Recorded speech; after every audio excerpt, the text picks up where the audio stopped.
সবাই চিন্তা করতেছে ছাত্ররা বুলেট খাইতেছে, গুলি খাইতেছে, মরুক, দেশ ঠান্ডা হোক, তারপরে আমরা নামবো। ওই স্লোগান দিয়ে লাভ কি? ওই বিজয়ের স্লোগান দিয়ে লাভ কি? যদি রক্তাক্ত প্রান্তরেই আমি না নামলাম, তাহলে আমার ওই ছাত্রদের রক্তের উপর দিয়ে আমার বিজয় স্লোগান দিয়ে লাভ আছে? আমি ঘরে বসে খুব হ্যাডেম দেখাইলাম, রাজপথে এসে কোনো কথা বলার সৎ সাহস রাখলাম না। আমি আশা করলাম ছাত্র জনতা তো নামছেই, আমার গার্ডিয়ান হিসেবে দায়িত্ব নাই, আমার নিজের একজন, আমি ক্ষুদ্র একজন উদ্যোক্তা, আমার দায়িত্ব নাই দেশের প্রতি? আমি কি এদের সাথে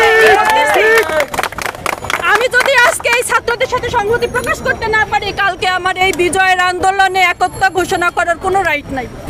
দেশের আমার বাচ্চাদের মতো বাচ্চারা সব মরে, মানে চোখের সামনে, এগুলো সহ্য করা যায় না। এখন এই যৌক্তিক দাবিতে ওদের না পারতেছি ঘরে রাখতে, এখন ঘরেও রাখতে পারবো না, কারণ এটা মুনাফিকি হয়ে যাবে।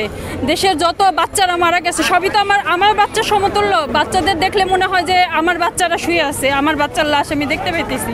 তো এই অবস্থায় তো আমি আমার বাচ্চাদের ঘরে আটকে রাখতে পারি না। যেহেতু ঘরে আটকে রাখতে পারতেছি না, ওরা বাইরে গেলে যেহেতু আমি ঘরে থাকতে পারবো না, তো চিন্তা করলাম যে আমি ওদের সাথে বের হয়ে যায়। এবং আমি মনে করি যে আমার মতো আমাকে দেখে হয়তো আরও 5 জন গার্ডিয়ান ইন্সপায়ার হবে।